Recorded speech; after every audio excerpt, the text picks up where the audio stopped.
front of the university. And Edward Lucas is someone who knows Bishop Boris very well. And Edward Lucas is someone who was kind of closely looking at this university as this university was kind of growing up. And from that viewpoint, he's someone who's got that kind of sense of the university identity, mission, purpose. He's for the first time in this building, so we haven't had a chance to see this new campus, but we really had a chance just to hear about how this project was emerging, about this building from Bishop Boris, and perhaps from some of my colleagues. So when I'm kind of talking with you, I very much think of you as someone who is part of this team who knows our aspirations, challenges, problems, issues that we're going through here. So that's one piece of the knowledge that I think is kind of relevant and important in this audience. But you also, I'm sure that you all well know that Edward Lucas is someone who knows this part of the world pretty well, or very well. He's someone who's, in fact, was able to think far ahead, as many other people and politicians in the Western world were able to think ahead. And he's someone, I think, again, who's kind of pushing us to think ahead. Especially for us Ukrainians, who are kind of rooted in the present challenge, we are very dramatic one that we're going through. Edward, I think, is very much welcomed and important for us, somehow just from the viewpoint of enabling us and helping us to think and to look far ahead toward the future of this country. He spent time in Moscow, in Prague, in Eastern Europe. You speak, right? You speak Polish, is that right? Ukrainian? Yeah, so I'm just, I'm kind of a little warning to the audience that someone, the speaker is really capable of kind of understanding your comments, jokes, and everything, but that's like not a joke on my part. Well, he's the senior editor of The Economist. That's how I think the general public can get to know and get to know the thinking of Edward Lucas. He's also someone who wrote the New Cold War book, which is a rather famous book, which was translated, if I'm not mistaken, into many, many languages, 15 or something. 20.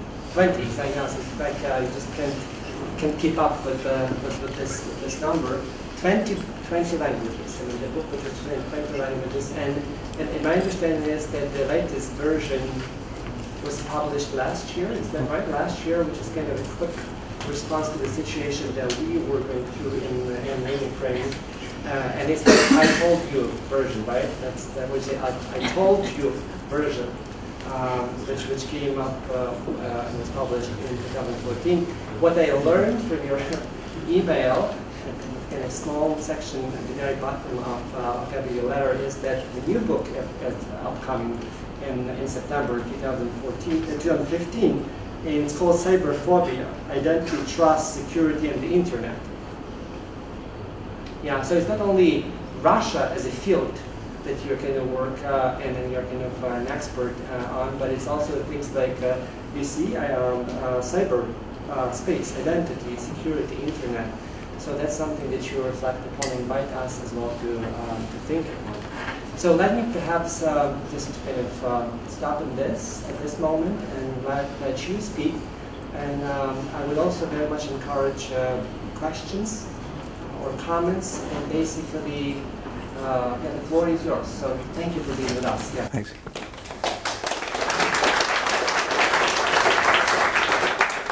Well, Volodymyr, thank you very much indeed for that very gracious welcome and for making me and my father and my brother and his children and Anya so welcome here. The Lucases have descended on Lviv in a kind of solidarity mission that we really are deeply involved in this whole question of European security, dating from many, many years ago. I remember as a 6-year-old the atmosphere at the Lucas breakfast table in Oxford in 1968, when the invasion of Czechoslovakia happened. Our childhood was punctuated by visits of philosophers who'd been thrown out of different East European countries. So we lived the Cold War as children. And the day that the Soviet Union collapsed and the evil empire went with it was one of the happiest days of our lives, and we were very, very pleased. And I've been really devoting the years since to try and make sure that those days don't come back again.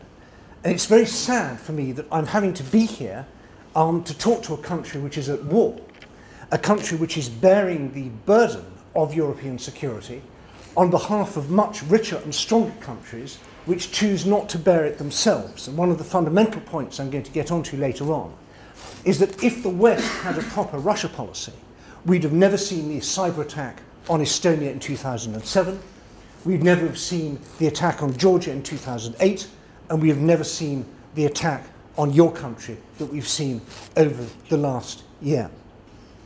But before I get on to all that, I just need a couple of housekeeping points. First of all, I'm very proud to work for The Economist, but I'm not The Economist's Moscow correspondent. I don't write our Russia coverage, and I don't want anything that I say to get my very dear friends in our Moscow office into trouble. So I'm speaking on behalf of my think tank in Washington, CEPA, the Centre for European Policy Analysis, which is where I work in my spare time. And I also want to say I really like disagreement, that if you just want, at the end of my talk, and I'll talk for about 15 or 20 minutes, if you just want to say that my book is wonderful and you read it, that's very kind of you. But I'd be much more interested in hearing if you think my book is rubbish and I've got something really wrong. So it's a much more interesting kind of discussion to have that. You're also welcome to email me afterwards if something occurs to you. I'm very easy to find. I'm edwardlucas@theeconomist.com. You can follow me on Twitter, or you can get in touch with me any other way. But the title we've got is Geopolitics and Values. And geopolitics, of course, has an interesting meaning. It's an old-fashioned way of looking at the world, something that developed with Halford Mackinder, a largely forgotten British theorist of international relations more than 100 years ago. But it's come back into use. The Russians really like the phrase geopolitics. It's one of those, I think, a phrase that wasn't very common in Western Europe during the Cold War and wasn't very common in Eastern Europe during the Cold War. It's come back really, I think, with the rise of Russia. And it's used as a synonym, a bit unfairly, for realpolitik. And if people say that's the geopolitical reality, what they mean is that's the way things are, there's not very much you can do about it. And so there's a kind of obvious tension between the idea of having a values-based foreign policy and having a realpolitik-based foreign policy. In realpolitik, you say, what is in my country's interests? I will do what's in my country's interest. I have no room for sentiment. I have no room for fancy theories. I will just do what is right for my country, and my voters and my people will reward me from that. And everything else is basically hypocrisy. It's just decorative. And that would certainly be the way that Russia looks at the world. It's the way Vladimir Putin looks at the world. And he thinks that we look at it the same way too. He thinks that in the end, all this talk about a rules-based security order and human rights and justice and international law, all this is just a maskirovka. It's our version of maskirovka, and that we don't mean it and we're just saying it, and that we are basically just like him. And that's the way in which he works, and to some extent he's been proven right.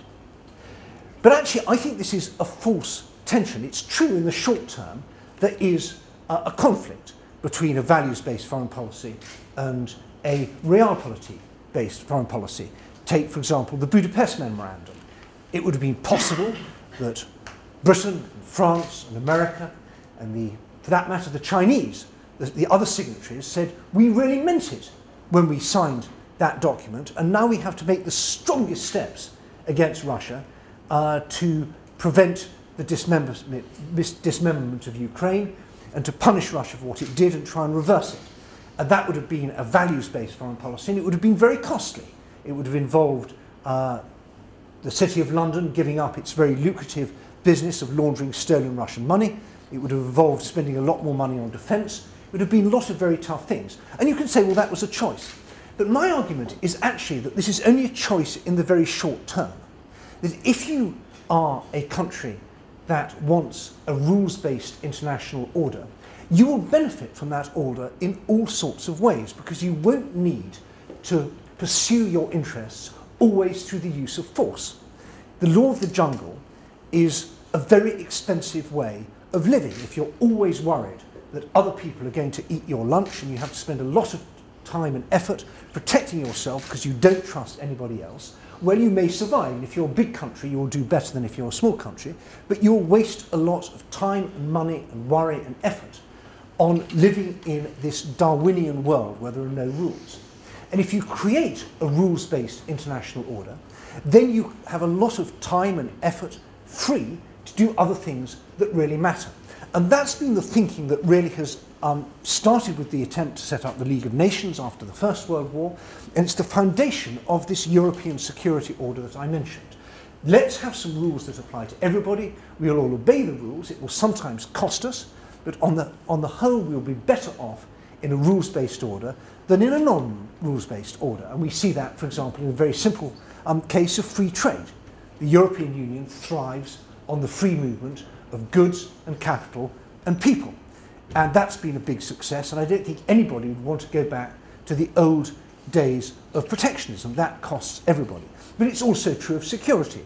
We go to war sometimes on causes that don't seem immediately important to us, but we do that in NATO because we know that if push comes to shove, if the things get really difficult, NATO is there for us. That is why Estonian soldiers die in Afghanistan. They have no particular issue with the Taliban in Afghanistan, but they know, and the Poles know, and the Latvians and the Lithuanians and others know that by turning up in Afghanistan, showing up for the Americans, that increases the chance that the Americans will show up for them. And that's what an alliance is about. It's this idea that you make sacrifices, and it's sometimes in your national interest to do things that aren't in your national interest. That's particularly true for small countries and weak countries, which benefit most from a rules-based security order, but it's also a benefit for the strong countries because they don't have to spend time and effort making sure that they stay strong in this Darwinian sense. There's a second point, which I'm very grateful to my father for mentioning this when we were on the plane and I was thinking about what to say, that you can flip this argument on its head. And if you act, as he said in his talk earlier today, like a pirate, then you get a reputation and everybody treats you as a pirate. And this is something that Russia is now learning in a way that I think is not altogether comfortable for the Kremlin. We once had a delegation from the Kremlin which came to The Economist for lunch, and I think it was about 2005, 2006. And I had been very conspicuous in journalism by being very nasty about Mr. Putin from the very beginning. And this had attracted a lot of attention in Russia because the rest of the media basically said that Putin is a great guy. He turns up on time, he's sober, he makes decisions, he's not Yeltsin, he's modernizing Russia. Yes, he may be a bit tough around the edges, shame about the independent media, shame about UKOS, shame about all that, but in the end, this is a guy we can do business with. But first of all, I as Moscow Bureau Chief and then my successors, several of them, all took this very tough Putin line. And so the Russians sent Dmitry Peskov to The Economist, and he made a very substantial complaint about our anti-Russian, as he put it, anti-Russian coverage. And I responded with a question. I said, can you tell me which country, out of choice, allies itself with Russia? And there was quite a very satisfying long pause. And luckily for me, this came at a time when Lukashenko, who would have been the obvious answer, was in one of the moods where he was being rather rude to the Russians and trying to be nice to the West, trying to get some money, obviously. But so he couldn't come up with the obvious answer, which was Lukashenko. And so he thought for a bit and he said, Uzbekistan. And I thought that was just brilliant. That really said it all. That the result of Russian foreign policy is that your best friend is a guy who deals with his critics by boiling them alive. You know, I don't really need to... for anybody else at The Economist who was maybe a little bit puzzled about why we were taking such a tough line, that was a very good answer. And that, if you fundamentally go for a realpolitik approach, then everybody knows that you only believe in realpolitik. They treat you like a dangerous predator. They'll try and put you in a cage, they'll defend themselves from you, they may try and shoot you, but they certainly won't trust you. They won't believe that there's any deal that they can do with you that's going to be to their benefit as well. They see international politics as in pretty much entirely zero-sum game. And that's the world that Russia's created. That was not the world that Russia lived in when Vladimir Putin took power. When Putin took power, Russia was deeply integrated into the West. We had Russia in the G7. We had Russia effectively in NATO. We had the NATO-Russia Council, a fundamental, deep agreement between NATO and Russia, where we brought Russia into the heart of our headquarters in Brussels and gave them a seat at the table to make their voice known and to be part, if not of the core decision making, but certainly a chance to react to the implementation of that decision making. As it happened, Russia took that position as a chance to spy on NATO, and they put more and more spies into their mission, and to the point that it no longer functioned very well as a mission to NATO, but that was the way they did it. And now look where Russia is now. Russia has got more breaches of the World Trade Organization than I think any other member state. Its attempt to join the Organization for Economic Cooperation and Development has been frozen. That's the kind of the good countries governance club, the countries that really want to make things better, make their public services work, have good statistics, to do all the things that Russia used to say it wanted to do. No progress on that. Russia's been frozen out of the Council of Europe. It can't even turn up to the OSCE because the Speaker of its Parliament is on the sanctions list, so it wasn't able to come to the meeting, the recent meeting in Helsinki. So that's the result of pursuing this kind of realpolitik. So I think it can be in your country's interest not to do things that are in your country's interest, and it can be against your country's interest to do things that seem to be in the national interest. Now, how does all this apply to Europe? Because when I say Europe, I mean Europe including Ukraine. I've never liked this idea that Europe and the European Union are synonymous. So when I say Europe, I mean Ukraine, I mean Moldova, I mean the countries of the Caucasus, particularly Georgia and Armenia. Where does this leave us? And I think the big point here is that we in the West are still living to some extent in a state of illusion. We are still living in the 1990s. We don't believe, most Western policymakers do not really believe that Russia is trying fundamentally to change the rules. And they also do not believe that Russia has the means to make that happen. Now, there's a good technical term for that, which we use in English. It's called la-la land. When you live in la-la land, you're going la-la-la all the time, and you're not acknowledging reality. And I'm afraid that most European countries, particularly most West European countries, a large chunk of the Obama administration and a large chunk, particularly of people in my own country, are still living in this la-la land, or perhaps it should be called la-la-la-stan or something like that, because that's how it's going to end up. But they believe that the era of geopolitics is over, that we still have a rules-based European security order, that Russia basically is not able to do, Russia doesn't really want to change things, and we don't need to worry. And all those contentions are wrong. Russia fundamentally dislikes the European security order that grew up after 1991. Putin himself has said it, that the collapse of the Soviet Union, the happiest day in my life, in my family's life, and I'm sure for most of you, the happiest days in your life, if you're old enough to remember it, and of course not everybody here remembers 1991 as clearly as I do, he said that was the geopolitical catastrophe, note the word, geopolitical catastrophe of the century. For me, it was the values triumph of the century. What we showed in 1991 was that truth could prevail over lies, and that love could prevail over hatred, and that justice could prevail over injustice. And that was a really, really big deal. And Putin doesn't get that at all. He thinks that the Soviet Union was tricked and cheated and bullied into collapse by the West, who unfairly drove down the oil price, unfairly ramped up military spending, sponsored all these dissidents who were basically CIA spies, and the greatest country the world had ever seen came crashing down. Now, of course, that doesn't mean Putin likes communism. He knows that communism didn't work. He loved the idea of the Soviet Union as a really big, strong country that could stand on equal terms with any other country. He hates the idea of what he sees as the near abroad, the countries that should be historically in Russia's zone of influence, having their own foreign policy. He thinks it's outrageous that a country like Ukraine should want to choose to make a different civilizational choice. What right have you got as mere Ukrainians occupying the birthplace of Kievan Rus to go off and flirt with the West like that. He finds that outrageous. And he doesn't just find it outrageous, he's willing to stop it. And he's got the means to stop it. Because he can do things that so far the West can't do. He can accept economic pain. Now that contradicts a little bit what I said earlier about realpolitik. You might think that realpolitik is about trying to make your country richer. Well, Putin is certainly not making Russia richer. He's making Russia poorer. He's not only failed to modernize the economy, he's also pursued a foreign policy which has led to economic sanctions which are really hurting, particularly Russia's long-term economic prospects. But that doesn't matter, because for Putin, the money is not the main point. The main point is the ability to divide and outwit and intimidate and dominate the neighbouring countries and to split the West and pursue these long-term political goals.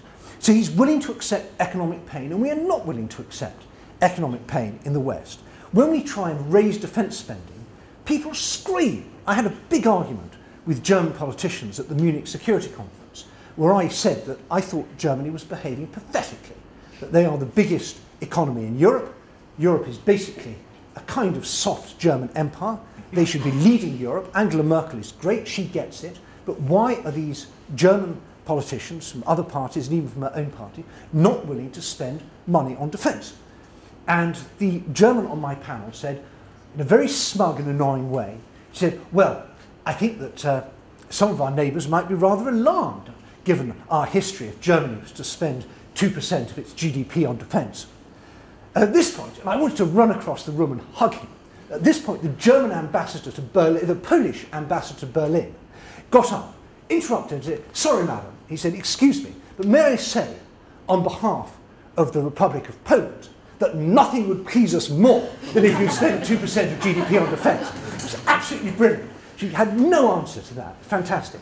And then she said, but what are you saying? Are you saying we should spend less on welfare? Are you saying we should spend less on infrastructure? Are you saying we should spend less on education? Should we spend less on health? And at that point, someone in the audience got up and said, if you don't spend, and he was from Estonia, he said, what we know in Estonia, where we do spend 2% on defence, is that unless you defend yourself properly, then there's no point in spending money on education or health or welfare, because someone will invade you and occupy you and take it all away. But the Estonians get that, the Poles get that, the Latvians and Lithuanians are beginning to get that. Most Europeans don't get it. They're not willing to accept economic pain. My own country, Britain, is particularly unwilling to do that, because we survive on the laundering of large amounts of money through the City of London, which goes into our financial system, goes into our property market. Our biggest company, BP, is in bed with Rosneft. I told them that if they did that, I'd rename them Britneft. They didn't believe me. And a few weeks later in The Economist, I said, BP, a company whose critics now call it Britneft. Actually, I was the critic, it doesn't matter. But we are absolutely wedded to this idea that we can go around the world and do business with dirty regimes and it won't affect us. And the second thing that Putin is willing to do is to take risks. And we don't want to take risks. Putin is willing to use armed force. Putin was willing to launch a cyber attack on Estonia, the first state-to-state cyber attack that we've seen in recent years. Because Putin knows he's fundamentally in a weak position. You just have to look at the numbers. Russian GDP, at current exchange rates, latest IMF figures, $1.7 trillion. Sounds like quite a lot of money. But then just imagine if you put what I call the coalition of the scared together, the Nordic 5, the Baltic 3, and Poland, the countries that really more or less get it, that are the frontline states. Their GDP, $2.3 trillion. So even this small chunk of Europe, that's leaving out the Germans and the Dutch and the French and the Italians and the Brits and all the other big countries, just the countries that are scared of Russia have a bigger GDP than Russia. Russia spends 80 billion, the Nordic, Polish, Baltic 9 spend about 30 billion. And that's with a lot of them not even getting close to 2% of GDP. So Russia realises that it is fundamentally weak, has a seat at the Security Council, a lot of nuclear weapons, which it doesn't mind threatening to use, but on everything else that matters, it's weak compared to the West. And when you're in a weak position and you want to win, you have to be willing to take risks, and Putin is willing to do that. He's willing to accept pain, and he's willing to take risks. He's particularly keen on taking risks where when things go wrong, he can back away.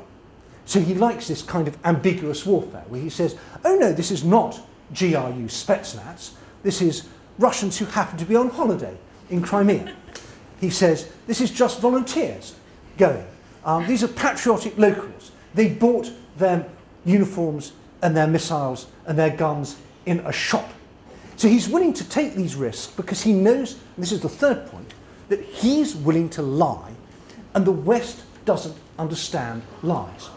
We live in a very kind of Kantian world in the West where we assume people are telling the truth. Now this is actually a bit odd because Western politicians tell lies all the time, but when Russia says, we did not shoot down MH17, it was the Ukrainians, we find it very difficult to say flat out, that is a lie. What tends to happen is, because we prize fairness much more than truth, that our media says, Russia claims it was Ukrainians shot it down, the Ukrainians claim that the Russians shot it down, so therefore the truth is probably somewhere in the middle. Now I don't see how the truth, how can the truth be in the middle?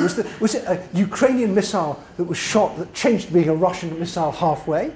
Or were the two missiles, one Ukrainian, one Russian? It's obvious, this is very binary. It's either true or it's false. It was either a Ukrainian missile or it was a Russian missile. It can't be a mixture of the two. But we find this terribly difficult in the West. And I speak as a former BBC journalist. I know how difficult this is. We don't want to seem to be taking a stand. We don't want people to think we're biased. So in the end, we balance truth and nonsense, water and fire, north and south, dry and wet. And Putin exploits this ruthlessly and very successfully. During the Cold War, the Soviet Union also used to lie, and we were really good at dealing with that. I think we won the information Cold War more conclusively than we won the military or the economic Cold War, because by the end of the Cold War, almost nobody behind the Iron Curtain believed a word of what their media was saying, and they all believed what our media was saying. And Gorbachev, famously after the coup, was asked a question by the BBC at a press conference. He said, why do I need to answer this? The BBC knows everything already. So even Gorbachev was listening to the BBC Russian service when he was imprisoned at Pharos during the coup. And we've given up that. We've dismantled that huge apparatus that was good at analysing and rebutting Soviet disinformation and was good at getting our message across. And Putin sees that. And although he sees we're getting our act together, he sees it's taking a very long time. So that's what Putin can do. He can accept economic pain, or rather inflict economic pain on his people, and dress it up with all this propaganda and blah blah so they don't complain. He's willing to take risks because he knows that that's the only way that he can get ahead, and he's willing to lie. So where does that leave us? Well, the West is reacting. Stuff is happening. We've seen NATO getting into gear in the Baltics. Now I know that's very little comfort to you in Ukraine, because you're asking why is the West not protecting us here in Ukraine. But it is a sign that NATO is doing things in the Baltics and in Poland that would have been completely inconceivable a few years ago. Until 2008, NATO would not even draw up contingency plans for the defence of Poland and the Baltic states, because they thought that if they did that, they would have to accept that Russia was a potential threat, and that would be seen as an unfriendly act. Thanks to the Obama administration, we got the contingency plans in 2008. They're absolutely secret, and you can read them just by Googling them because they're on WikiLeaks. They're called Eagle Guardian.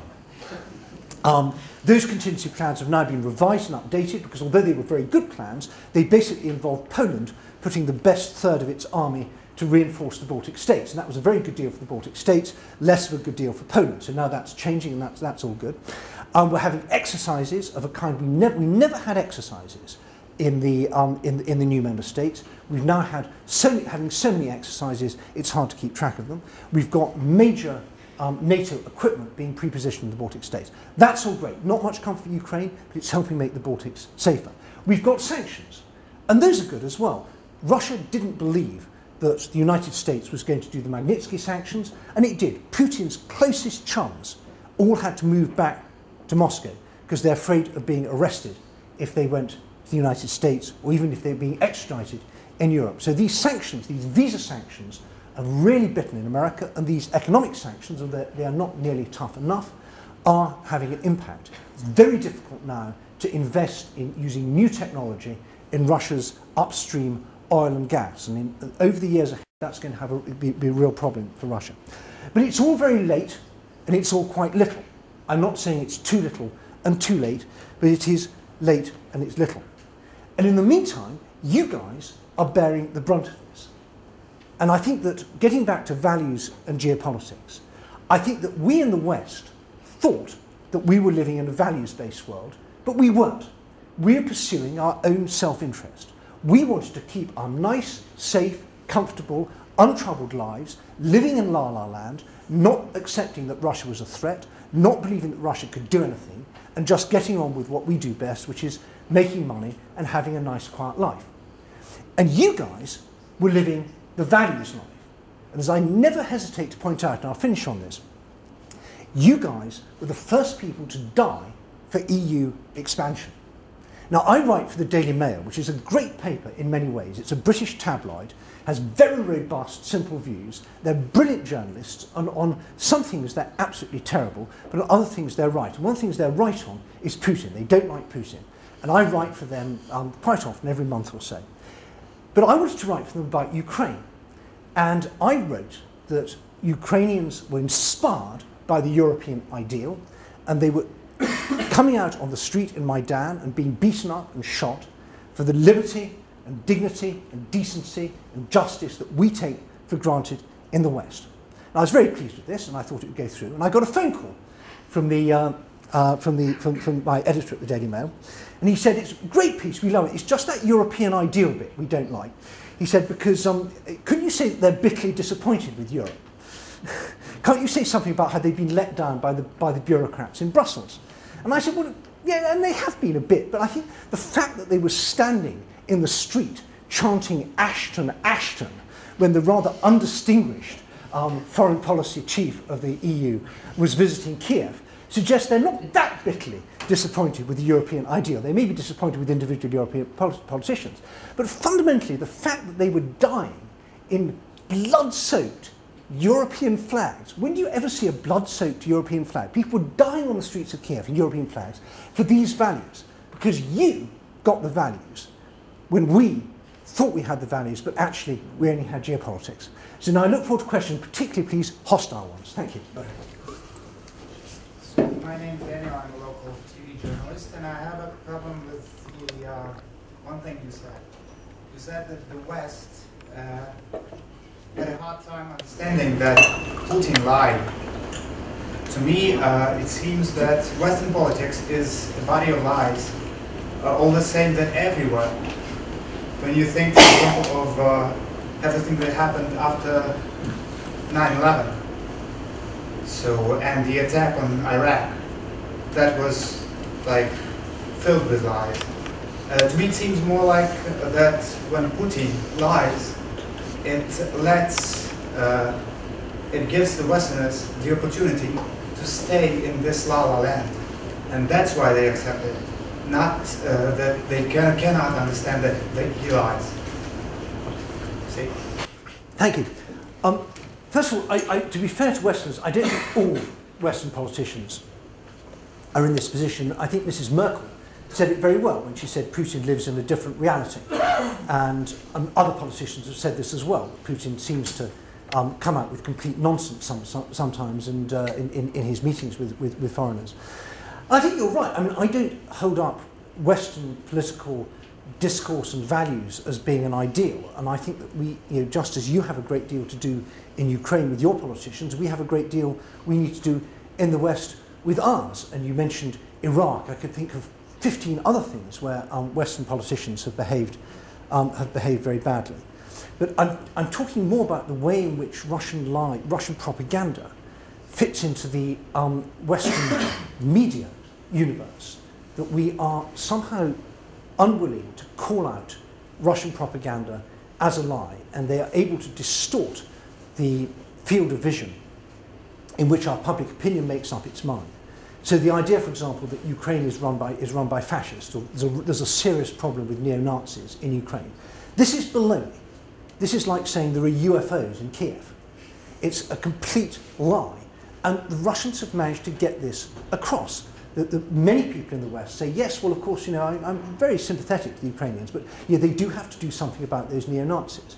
Another thing the Russians have succeeded to get across very well is the idea that this was European aggression. You know, the EU marched eastwards. The EU marched into Russia's backyard. How do you expect Russia's going to react? This completely denies the Ukrainians their agency. We didn't pay you to demand EU accession. I think many people in Western Europe, particularly the western half of Europe, would have been very glad if you just shut up, behave like Belarus, leave us alone so we don't have to worry about it. But denying the Ukrainians agency, the idea that Ukrainians are not people, Ukraine's not a real country, Ukrainian isn't a real language, or another one, the idea that Russian speakers are being persecuted. Again, a very successful Russian lie. And I think there's a specific problem from this, which goes beyond the kind of lies that Western politicians tell, because it becomes a fact in our decision making and distorts our response. And I think we need to do a much better job as journalists in the West need to be much better at calling this stuff out and objecting to it. And we need to learn from you, because you have done a fantastic job with your, for example, stop fake and these other things where you call out Russian propaganda. And I would love to see Ukraine. It was an absurd thing that Mr. Steinmeier, the German foreign minister, who's not my favourite person, was recently in Tallinn, and he said that he wanted to bring Estonian journalists to Germany to learn how to do journalism. And it was completely the wrong way around. What he should be doing is bring German journalists to Estonia, where they should listen attentively and respectfully to the Estonians who tell them about Russian propaganda.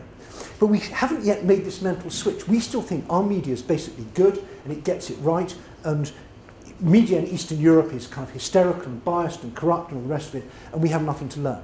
So we need a fundamental shift in the way in which we look at this part of the world, and we need to learn a lot more from you about how you deal with Russian disinformation. Then maybe we could deal with this as well as you do.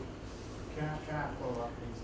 Still, what's the difference between what Russia does now and what the US did in Iraq after the 9/11? That was decision making based on a lie, and it was an invasion. It was a disregard for international rules. It was everything the same. Well, I say the difference is that in America, I mean, there's a fundamental point about the way the West works, which is contestability. That mistakes happen everywhere. You get politicians make mistakes, businessmen make mistakes, journalists make mistakes, everybody makes mistakes. Bad things will happen. You have blunder after blunder after blunder. You've mentioned Iraq, but I could mention 15 or 20 others. But the question is not the mistake, but what happens after the mistake. What pushback is there? What can you do? And for example, you can elect a president who says that the Iraq war was a mistake. I would love to see an election in Russia where you could elect someone who said that the Chechen war was a mistake, or that the war in Ukraine was a mistake. You can go to elections, but you can do all sorts of things short of elections. You can have media scrutiny. We have intense media scrutiny of both of 9/11 and the fact that the embarrassing bits of the 9/11 report, which reveal the way in which the Bush administration kowtowed to the Saudis just after 9/11, because it was clear that some of the 9/11 hijackers had some help from the Saudis, and those bits of the 9/11 report haven't been published. And every American journalist who wants a Pulitzer Prize wants to get hold of those bits of the report and publish them. Every American journalist is very keen, who wants professional advancement, loves unearthing scandals, things that the administration has done wrong. In Russia, I had a great friend called Anna Politkovskaya. She was really good at unearthing scandals, and she's dead. I had another great friend, actually even better friend, Boris Nemtsov, who was really good. He was a sort of a politician who'd become a journalist. He couldn't get anywhere in politics. And he produced these fantastic reports on corruption, on abuse of power and so on, and he's dead too. So in America, if you unearth a government scandal, you get a Pulitzer Prize. In Russia, if you unearth a government scandal, you get killed, and that's the difference. So I think I'm not defending the lies that happen in America. What I am defending is the way in which the Western system tries to deal with the mistakes it makes. this question over there. Paul, okay, just I see your hands. Okay, let's begin with you, then Paul, and over here. Okay. Okay, so we acknowledge that after the collapse of the Soviet Union, new geopolitics theory developed. I mean the theory of free abroad, so the short abroad, which is the countries that were included in the Soviet Union. The medium abroad, which are the countries that were included in the Warsaw Treaty, so the Poland, so Eastern Germany, and so on. And we also acknowledge that there is a far abroad, which are the countries that were out of those Soviet space, let's call that.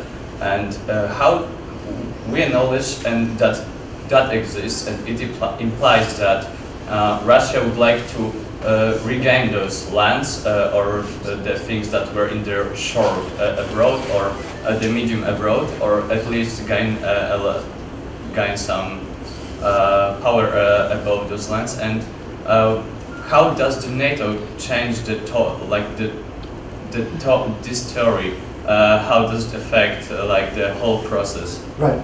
Excuse me, if I may just ask everyone to introduce yourself when you're asking the questions. Okay. Yeah. So I'm Peter, and I've come from Krakow. Yes, you're an honorary family member. Yes, I mean, it's a great question, but I think that the first thing is we should not use the Russian lexicon. Why should we accept these political terms? You could turn it exactly the other way around. Let's talk about Kaliningrad as a territory currently under Russian administration. They would hate that. Talk about Chechnya as a captive nation within the Russian Federation. Talk about Tatarstan and Bashkiria and say, hang on, why is it that Ide-Oral, this Turkic-speaking country in the middle of Russia, was represented at the Versailles Peace Conference? You can see them there in their top hats, represented at Versailles, because in those days we had no idea that there was going to be a Soviet Union. There was this revolutionary controlled bit of Russia, basically kind of medieval Muscovy, and then there were lots of other places. This is when Ukraine, you were in the Petlura era in Ukraine, and Belarus was in the Belarusian National Rada and so on. And so we should not accept that history is set in concrete at the time that suits Russia. Let's go back a bit. And in fact, almost every international border has some degree of arbitrariness about it. God did not look at the map and draw lines on it and say this is going to be the borders of Poland or France or Germany or Britain or whatever. Things do change over time, and this gets back to our rule-based international order. What we believe is that borders should not be changed by force. We don't believe in 100% ethnic self-determination. That would be quite wrong, because then what happens to the minority? You can't allow the 51% to dominate the 49%. But we have rules. We have the OSCE, which I think was a really great organisation when it was set up, which epitomised the way in which we are trying to bring Russia into the post-1991 security order. And if the OSCE had succeeded, we wouldn't have needed NATO. NATO was in a very weak position from about 1991 to 1993. People really couldn't see what the point was. If we have a really friendly Russia, which is pulling its troops out of the Baltic states, pulling its troops out of Germany, trying to get things right. I didn't believe it myself. I was deeply sceptical. But many people said we can wind up NATO. Lennart Meri, the Estonian president, gave a brilliant speech in Hamburg, which I'd recommend to you, in 1994, warning about the way Russia was going, with incredible prescience, looking at this combination of imperialism and the secret police state making a comeback. And he was laughed at. The Russian delegation at that meeting in Hamburg got up and walked out of the room, slamming the door in protest. And you know who the leader of the Russian delegation was? A humble, corrupt official from St. Petersburg called V.V. Putin. So all this goes back quite a long way. But we should not allow Russia to dictate the terms. Yeah, if they want to call Poland the medium abroad, or the Baltic states the near abroad, well, let's call Pskov our near abroad. See how they like that. But I wouldn't actually play those games. We don't believe in divisible security. There are no second-class members of NATO. And that's why it's really important now that NATO is moving to get away from this idea that the new member states, as they were, and even new, 2004 accession states, are NATO light. You have real NATO, which has got alcohol, and then there's kind of non-alcoholic NATO, which is the new member states. And that's very dangerous. That gives the impression to Russia that we don't really care. So I think NATO's doing the right things, but I would like to see more. I'd like to see a heavy brigade based in the Baltics, another brigade based in Poland. I'd like to see the very rapid reaction force to be bigger and stronger. I want the NATO force, the force integration units to be working properly. I want to have the spearhead force with political pre-authorization so it can deploy without having to make phone calls to Brussels, just as the NATO air policing mission in the Baltic states doesn't need to make phone calls to Brussels before it takes off. And I particularly want to see Sweden and Finland brought much more tightly into our regional security planning, because we can't really defend the Baltic states or indeed Poland if we don't have Sweden and Finland on board. Once we've got them on board, then the whole of the Baltic Sea becomes quite different from a defence point of view. So there's a lot more to do. We've made a start. As I said, it's little and late. I don't think it's too little and too late, but we certainly need to accelerate it. Thank you. My name is Polosha. I'm the Ukrainian economist.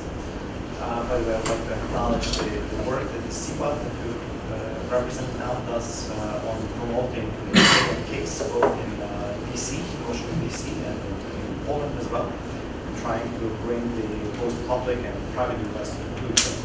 But on what you have just said, can we turn our attention from the north to the south of Europe? And I would be very much interested in your take on the Greek crisis and the lessons that we should draw from that crisis. I briefly would explain why I'm asking the question. I mean, there are two reasons, basically. Number one is I'm very worried about the path that Ukraine is taking. I'm not even talking about Ukrainian populists. Leaving that aside, the path that Ukraine takes can take us to this austerity without growth syndrome that Greece seems to have. And number two is that I think we're pretty close to having our version of left-wing party, gradually taking over Ukraine. But the problem is that we don't have a Europe-oriented left-wing party. Most of our left parties are Russian-oriented. Even Syriza has a problem between, basically a split personality between Brussels and Russia and Moscow. So what is your take on the Greek crisis, and what should we learn from it? Right. Well, I could talk for an hour on this. I'll try and squeeze into a couple of minutes. I think, first of all, there's plenty of blame to go round. This isn't a case where Europe got everything right and Greece got everything wrong, or vice versa. It was a mistake, I think, to bring Greece into the EU without conditionality way back. That the East European countries, the so-called East European countries, joined the EU and had to make very difficult reforms in order to meet EU standards. And they benefited hugely as a result. Greece was just allowed in with no conditionality. So to take a very simple example, there's no land register in most of Greece. If you look at title deeds, they say Yanis's land begins at the olive tree on the top and goes down to the stream at the bottom of the hill. And this is a very serious problem. So you don't have the kind of institutions that you need to bear the burden of running a modern state. That's problem number one. Problem number two was that we were so worried about contagion. We let Greece into the euro, I think, again, overlooking the conditionality, which was very unfair. It was like putting a kid in the wrong school. You have a very bright kid, and you put them in an athletic school, and they'll be miserable. You have an athletic kid, you put them in a brainy school, they'll also be miserable. And we were very unfair to the Greeks by putting them in a situation where they needed to survive with one kind of competition, which they couldn't do. Greece has a very competitive economy, so long as it doesn't have an overvalued exchange rate. They can compete on agriculture, they can particularly compete on tourism. But locking them into this prison where they couldn't have monetary policy, and they couldn't have fiscal policy, and they had no track record of doing the kind of structural reform that gets you competitiveness, was bound to lead to problems. You've got this huge overborrowing, and then the smash. And I think there's a lot of blame to go around. The German banks particularly were bailed out. And when people say that Greece was bailed out, actually it was the German banks who were bailed out, and they were bailed out because they sold savings products to their customers who were greedy. They didn't want to invest in boring old German debt when they could buy nice, high-yielding Greek debt. And I think there's a moral problem there which Germany has to face up to, that they've been a huge beneficiary of the euro because it's kept their exchange rate down, and they've also been a beneficiary of the bailout because it saved their banking system. So that's my kind of the macro take. The lessons of Ukraine, I would say, are that don't peg your currency until you're confident that you can do all the structural reforms that you need. Bulgaria pegged its currency to the euro, and it's been basically quite a success. They've kept debt low, it provided a good monetary straitjacket, and they've got on. It hasn't led to, I don't think Bulgarian performance has been brilliant, but it certainly hasn't been catastrophic. The Baltic states pegged their currencies to the euro, and they didn't control the boom sufficiently in the beginning and had a big bust, but it's still basically been but that's from a narrow economic point of view. Don't go for a peg until you're sure that your structural reforms will allow you to stay competitive. I think the third point is there's nothing wrong with left-wing parties if they're willing to make the economy work properly. And we've seen some very good reforming. The Gerhard Schröder government, I couldn't stand Schröder for many other reasons, but Schröder pushed through the Hartz reforms that made Germany into a much more competitive economy than he inherited from Helmut Kohl's Christian Democrats. And there were some very sensible things in Syriza's programme. Make rich people pay tax. I've got absolutely nothing against that. You know, there were parts of Syriza that wanted to break this kind of crony, cartel, politically well-connected model, which has really dominated Greece since the age of the colonels. And it's a tragedy to me that they didn't put that on the table and say we are the party that's going to deliver the reforms on institution building that the previous governments have only promised. And I think if they'd done that straight at the beginning, there was very clearly a deal to be done. A bit of debt forgiveness, extend the bailout in return for real reforms. Not this kind of extending pension sort of reforms, but doing all this stuff about demonopolisation. And I'll just finish on this. The most tragic thing in the very latest bailout thing, Tsipras's final offer, where he was making the biggest concessions he could, and he included, we will implement at once the World Bank Economic Health Programme, including the legalisation, the liberalisation of rules governing gyms. Because it's very difficult to set up a gym in Greece because you're endless health and education. It hits both the health bureaucracy and the education bureaucracy. And I thought, how tragic. Your country is on the edge of a precipice. And here you are coming out with structural reforms that you should have done the first week you were in power, because that would be creating jobs. Another thing he said is we will implement at once the proposals for honest public tendering for government contracts. Again, what possible advantage is there of having corrupt tenders for government contracts? So I think Syriza really missed a trick. And if you get a left-wing government that's willing to do these sort of structural reforms and stand up to the oligarchs, that's great. I've got nothing against that. But if they go down this kind of loopy populist road that Syriza's done, then obviously maybe Greece will be a lesson of where that leads.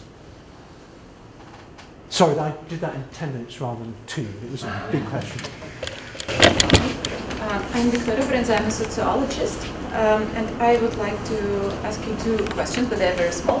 First of all, you described differences between values-based international policy and realpolitik. But then you mentioned this La La Land, and could this La La Land and La La situation be a side effect of this values-based world order? And the second one, you claimed that Russia is weak, but as evidence you gave the economic aspect of this, but you also mentioned that for Russia, economic aspect is not so very important in this feeling themselves as a weak country. So what would you see as the solution in this situation for a values-based world? Could we keep this thing, could we solve this thing in this win-win situation with Russia, or should we apply the jungle rule? Thanks. Those are really good questions. I make that 3 actually.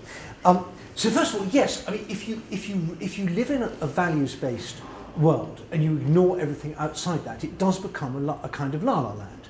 And you see this again and again with the Germans who say, and in fact Merkel is quite wrong on this, and again I criticise her, when she says there's no military solution.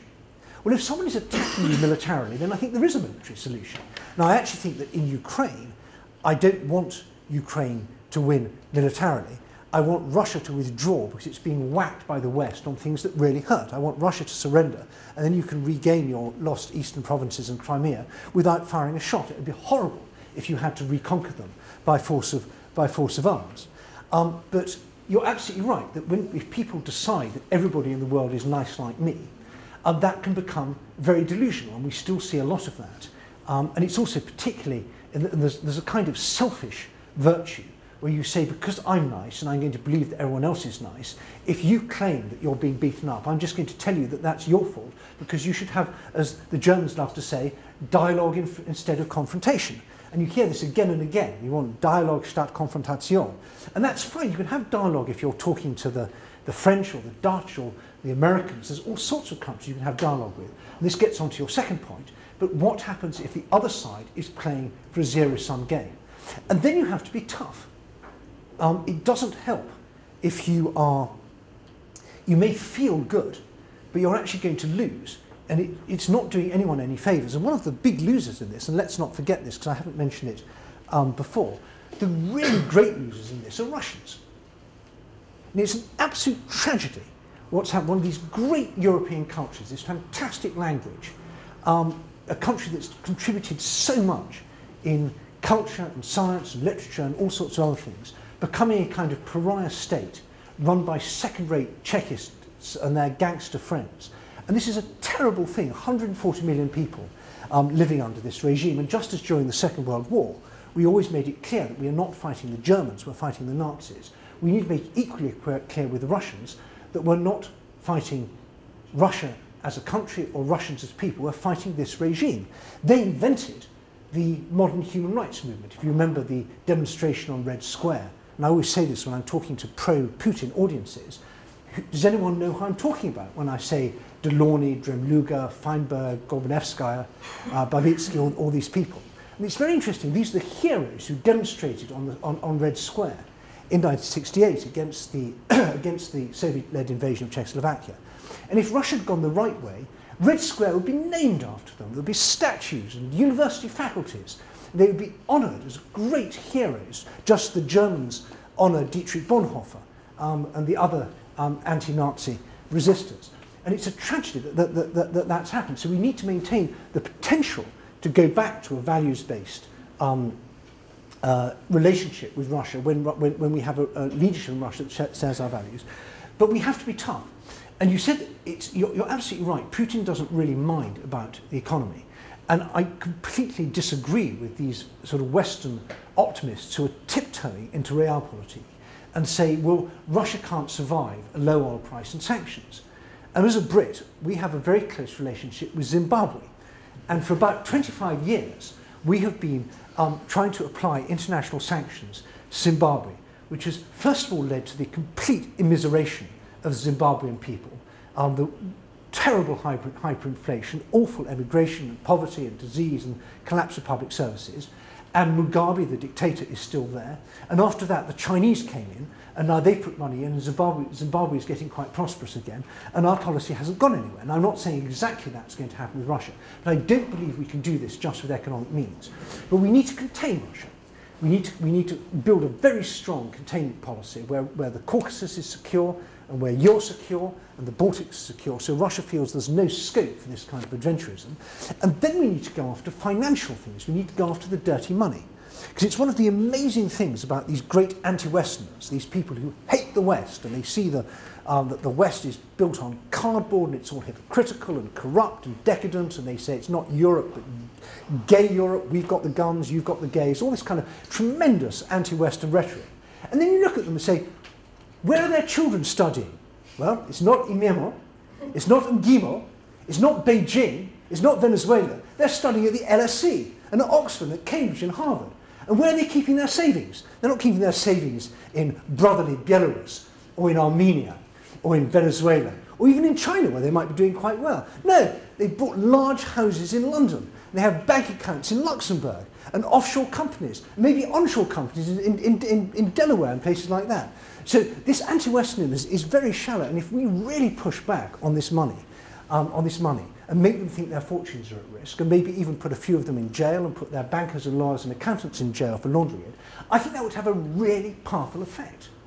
I think this would be the biggest blow we could do for Putinism. But unfortunately, this gets back to realpolitik. We don't want to do this because it would cost, as I asked David Cameron this, he was speaking at a conference in Bratislava, and made a wonderful, tough anti-Russian speech all about, we're not going to accept this, and Russia's got to know this and got to learn that, and lots of use of must and should and so on. And I got up and I said this would all be much more credible if the City of London wasn't the #1 place for laundering Russian money. He said, I think that's very unfair. He said, we have the toughest rules on money laundering anywhere in the world. And that's absolutely true, we do, we just don't enforce them. And if I'd been allowed a supplementary, which I wasn't, I'd have said, that's great, can you give me one example of a banker or a lawyer or an accountant who's even been prosecuted, let alone been jailed, for dealing, for breaking these money laundering laws? And the answer would have been no. So, but those are great questions. I wish I could give you a more optimistic answer. I think we've got time for a couple more. Yes, ma'am. A lecture of philosophy here. We have here a big myth that our troubles will be over the day when Putin is gone. Well, do you think Putin is implementing his own delusions, or is he representing something more than that? Is he really just the top of some kind of mythology that is being developed and is progressing? And after all, we're talking here about what the world power and influence, and who is there to be considering as these guys that are going forward? Well, it's a great question, and I think a lot of people in the West think that our problems started with Putin and they will end with Putin. It's quite odd that they think that, because for the first 5 or 6 years when Putin was in, they thought he was great. So if you push them a bit, they'll say, well, our problems started when Putin started being nasty. But actually, as I've already mentioned, these problems long predate Putin. I think they go right back to the very early 90s when Russia didn't really deal with its imperial past and didn't really deal with its secret police past. And there's lots of reasons for that. It goes back to the way the Soviet Union broke up and Gorbachev and the economic stress, and maybe there was no way it could have happened. But at least it was a theoretical possibility that it was going to do that and would step over the shadow of history and become a country that could be friends with its neighbours and at peace with itself. And it's now gone a very long way in the wrong direction. And I think that it's quite possible that Putin is in a fragile position. We don't really know. It's as difficult to do criminology now as it was doing it in the Soviet period. Little clues come up. Something's going on. Someone said something a bit strange, and we all, analysts in the West, pick over that and try and work out what it means. Was Nemtsov killed by Putin, as a warning to Putin, by Kadyrov, as a warning to Kadyrov, as part of a fight between the MVD and some other ministry? And as they say in Russian, "У нас нет фактов, только версии." We don't have facts, only versions. And that's and the fact is, my friend Boris is dead. But we don't really know why. And so we don't really know how strong Putin is. But I think that that what is true is that the people around Putin are making a ton of money out of this. They are, Bill Browder, the now British, American-born financier, reckons that the top 1,000 people in Russia stole, is it $1 billion or $1 trillion? I can't remember, some huge amount in the first 10 years. And if you look at the statistics, you can see there's a lot of money going out of Russia, and you can start adding up some pretty large numbers pretty quickly. So they will do a lot to stay there. They would, if Putin does two functions for them at the moment. One is he's an arbiter between the different clans, and he's quite good at that. So he's arbiters between different business clans and between institutional clans, and he kind of has managed that quite well. And he's also a good public face for the regime because he's popular. And they built up a personality cult, and to some extent Russians will put up with corrupt bad public services, corruption, bad infrastructure, all these things, for this feeling of national glory, and there's a guy in charge who really means something. And so he has this quite high, I don't think it's as high as the opinion polls would suggest, but he's got some popularity rating. And those are two quite important factors. But if he stopped on either of those two, I think the people around him would replace him. And they'd bring in someone else, maybe a Shoigu, maybe a Sergei Ivanov, maybe a Rogozin, maybe someone we've never heard of, because of course we hadn't really heard of Putin until Putin came in. But our problems would still continue, because the problem is fundamentally the regime and not the personality of Putin. The regime is very durable. They will change their business model. They might even change their foreign policy up to a point. and at least we could breathe more easily if they changed their foreign policy, if they decided that confrontation with the West was too expensive. That won't help the Russian people, who, as I say, are really going to be stuck with this for some time to come. These corrupt, brutal oligarchies have an amazing longevity. They can stay for a very long, they can stay in power for a very long time.